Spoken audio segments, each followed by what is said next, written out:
cannot resist Russian bias. Okay, we all knew this was coming, and I had to give in. I couldn't stay away. I had to try the Russian bias, my friends. I'm sorry. I know y'all expected more from me as a YouTuber, but I had to. I had to try it out just once. And I may or may not be addicted. I'm not going to confirm that, just so y'all aren't worried about me. So here's my descent into Russian bias madness, and here's how it happened.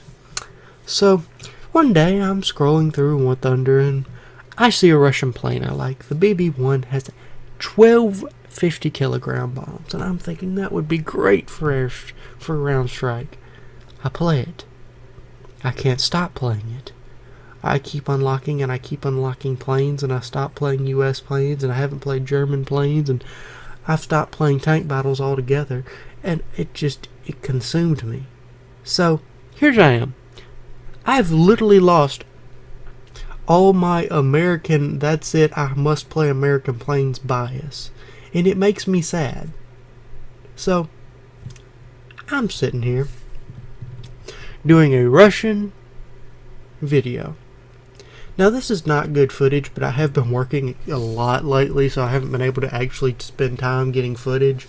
I've been able to play some, but I've been grinding to get some more meme tanks for the Russians before I do a Russian tank video. Yes, I've gotten that crazy. I've gotten so cheesy that I'm ready to get like the KV-1 and KV-2 and just be using the Russian nuke rounds to kill everything. So, as you can see, this isn't the greatest gameplay, but I am going to be back, and I'm going to be trying to put up more videos. I'm going to be trying to go to 1 a week. I'm going to put up 2 this week to try and make up for next week, because I'm going on I'm going on a trip with my family, and it's just something, I'm taking the week off from work, and so trying to come back to YouTube's probably the wrong decision right now, but it's been 3 weeks since I've made a video, and I figured y'all were probably, thinking I was dead or something, so I had to fix that. So, got off today and was able to come make a video for y'all. So I'm using this older footage that I got when I started playing Russian bias. So anyway, let's get into it. So as you saw, the BB-1, which was the aircraft I said that got me into this, is a very good ground strike. If you know how to get those bombs aimed in arcade, mwah. I mean, perfect. If you can get them right there and just nail everything you need to hit, you can get 20-30 ground strike kills in a game. I had one game a little later on that I think the number of ground kills I had was 20 or 21. I for some reason was so tired that my brain didn't think, hey, you should record the match that you just got 21 ground strike kills. But so it's really powerful, and the one I'm running right now is the Yak 1. And the Yak is one of those, it's a really good fighter aircraft with ground strike capability. So it's one of them I love to run up when I'm playing ground strike. I'll run, drop my bombs, get a couple ground strike kills, then you can go up into the air and go decimate everything.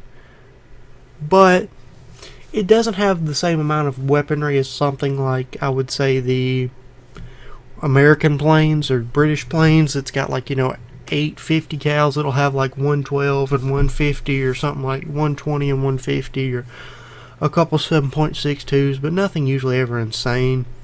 Now, here's where the only reason that I don't just say that Russian forces are the best, because they have good fighters and they have good ground strike aircraft. Their naval aircraft, I haven't seen enough. I haven't really seen any naval aircraft, to be honest, because I have only been playing fighters and attackers. But I wanted to try bombers, because I'm a big bomber fan, personally. It's something, they're fun, and I made the mistake of, for one, getting a light bomber, but light bombers usually mean they're fast. I was not impressed.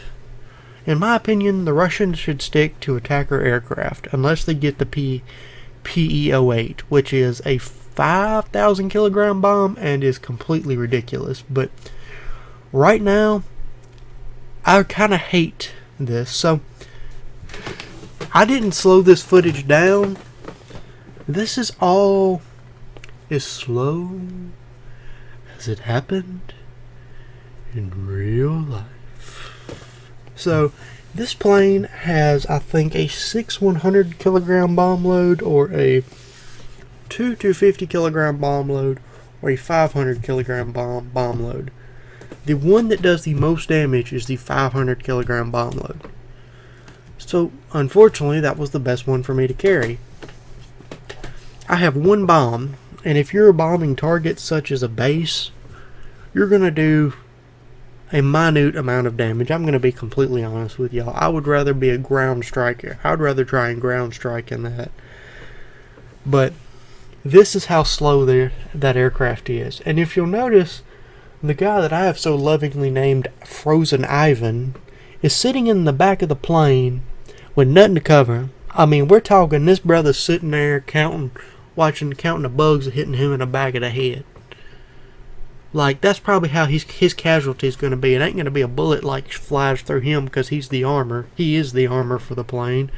No, that ain't going to happen. There's going to be some hard bug coming to, well, not bug, but it's probably going to be like a goose or something come in and just knock him out the planes. Then you're going to see Ivan fall 400 meters or something stupid out of the sky, splat on the ground. Ivan's dead.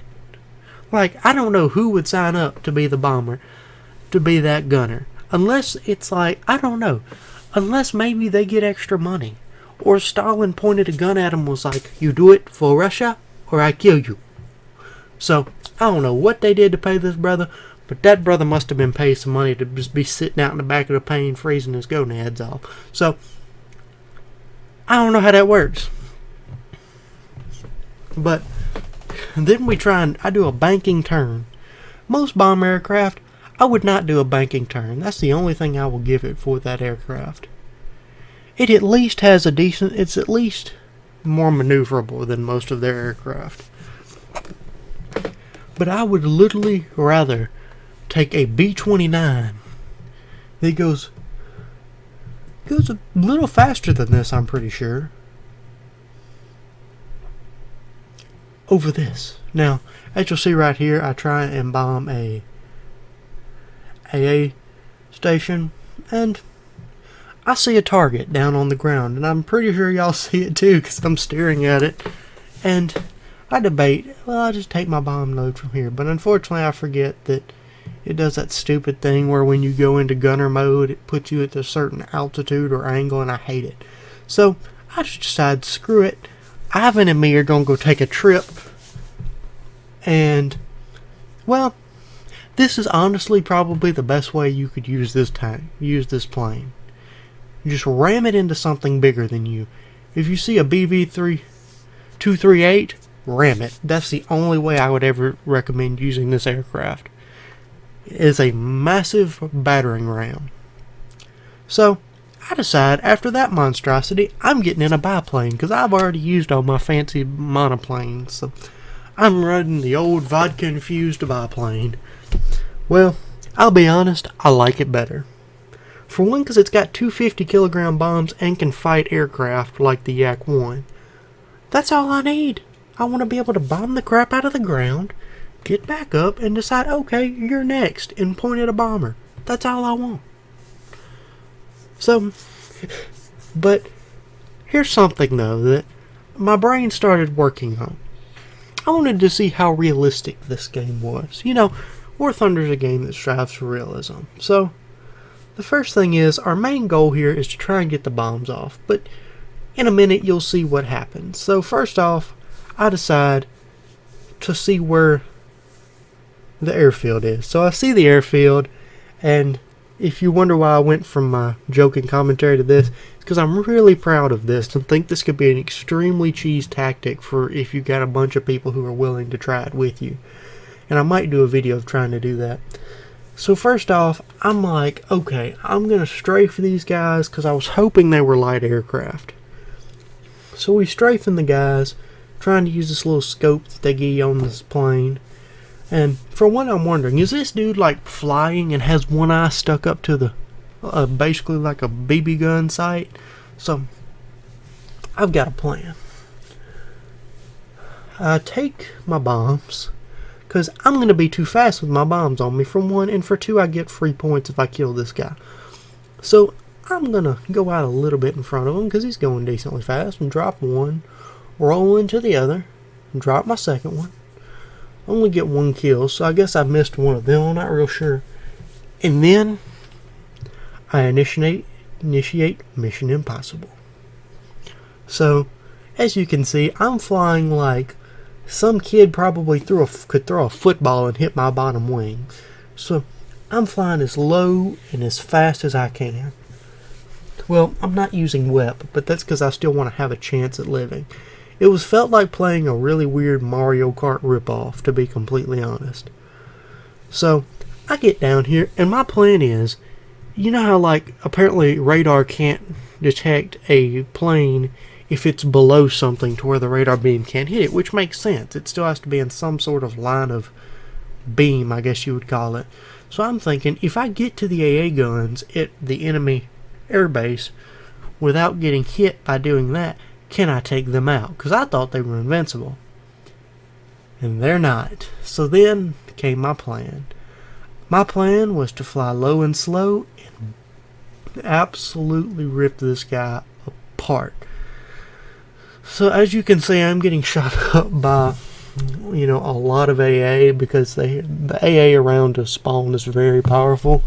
But I thought I had him. I got the critical hit. I got a critical and got another hit, but they took me down.